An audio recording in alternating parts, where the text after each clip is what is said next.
Hello, my name is Tara. I want to put something out there that really irks me to in many degrees. What I have is a neurological cognitive delay, which means that not only is my issues invisible, but many people have said to both me and my husband, "Funny, she doesn't look autistic," or "Funny, you don't look disabled." Here's the thing, people. What I have is a neurological cognitive delay.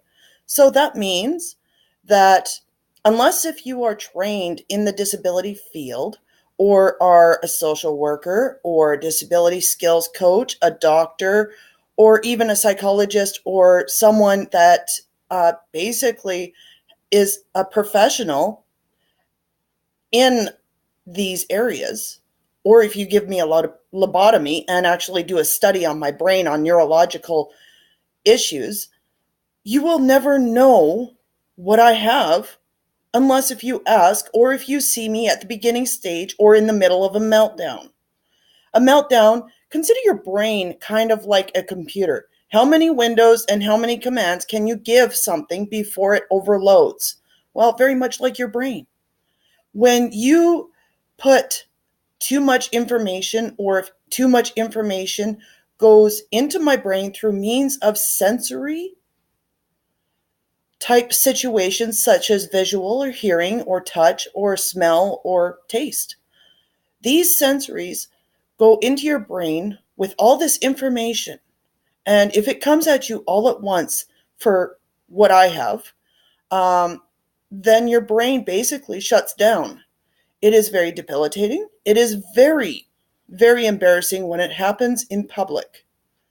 For me, it is not something that I can control. All I can do is leave very quickly before it gets really bad. And for that, I almost get taken as rude or, "Why did she leave so soon?" Well, that's the reason, is because I am at beginning stage or in the middle of a meltdown for which my brain could not deal with all the information coming in. And that means for me that my visual and my hearing was being overloaded, for which I had to leave because I was overloading due to the information that my brain was trying to process but couldn't. And for me, that's the only way. And for many of us, depending on the person, because autism is a spectrum disorder, it is different for everyone. But for those that are in similar situations where their sensories cannot process all the information coming in from whatever is around them or whatever environment they're in or situation that may cause the meltdown, the only logic solution for us is to leave that area or situation for which is causing the problem. Now, if you're a child, you don't have the ability to um, describe what is going on or how to interpret your information that is coming in. So, therefore, a kid may look like they're having a temper tantrum, and in all well and good, some people may think that that's a spoiled brat, but really, that kid may have autism or some other sensory issue for which is not apparent to most people. And this is the problem that I see both online and in my own personal life. Now, that being said, many, many people in those areas for which have what I have can also spot someone a mile away who might have autism or some other um, delay, which, well, you're looking at what autism looks like. And most people think that if you have issues, that it has to be seen or heard, or it has to be of visual or uh, seen, like if you look at someone or if you hear someone, it's obvious that if they have a disability that they should sound or act or have some kind of aid to symbolize that they have what they have. Well, most autistics that are able-bodied, well, don't need those aids. And I'm not about to go around and have noise canceling things on my ears just to symbolize that I have what I have. Yeah, some of us are okay with putting large sunglasses on because the sun or whatever is hurting their eyes due to that sensory being overloaded or causing issues. For me, it's hearing and visual sound or visual stimulus, which may cause my issues to, well, uh, become more apparent. And I do my best to make sure that I don't end up in that situation.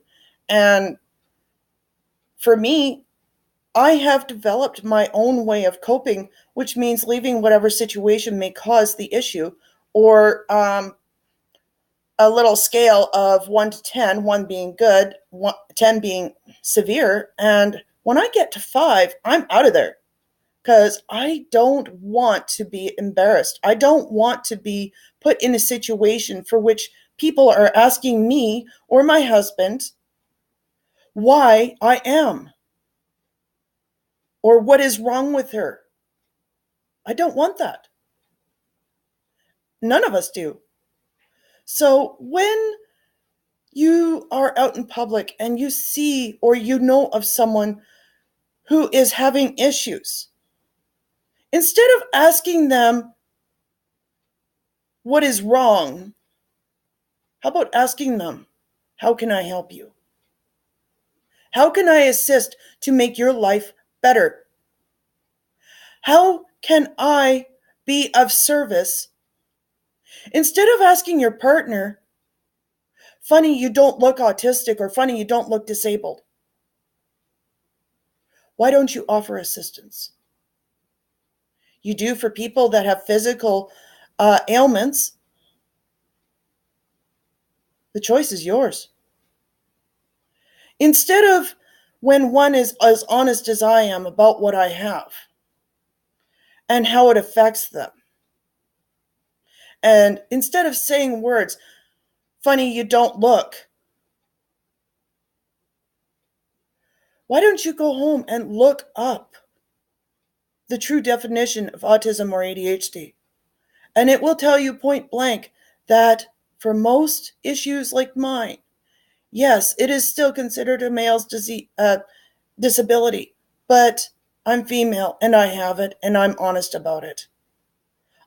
And as for employers, instead of saying that the person is a liability, why don't you ask about how they can accommodate so that your work environment is a little bit more accessible for you? Instead of saying that I would be more of a nuisance in the job site, or someone like me might be a nuisance in the job site just because we have what we have. Why not consider asking them what you can do as an employer to make our lives easier? You do it for people with seen issues. Why not do it for me? Why not do it for those that are like me? Instead of putting on the blinders and saying, oh no, oh no, oh no, this person has what they have. They might be cost me more, so therefore I can't hire them because they might be a liability. I am not a liability. I am not accident prone. I am just as malleable and just as teachable as anyone in this world. You just have to be willing to do things in such a way for which is easier for me to either understand or accommodate in order for me to have a good working environment and good working relations. In order for me to understand working social structures, you have to allow me to be a part of it.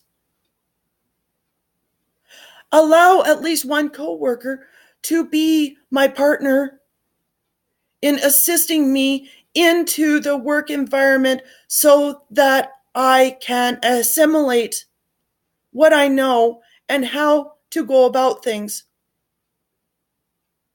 Don't just assume that I can't do the job when I know darn well I can. It might take me a little longer to learn. It might take me a little bit more time than others to get things done.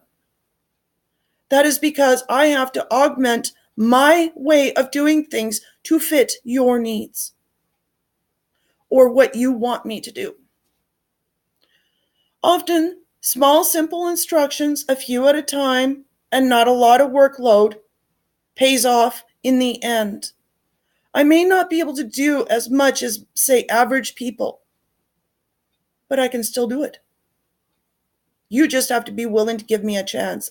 And don't say, funny, you look. That is very demeaning and very insulting. Thank you.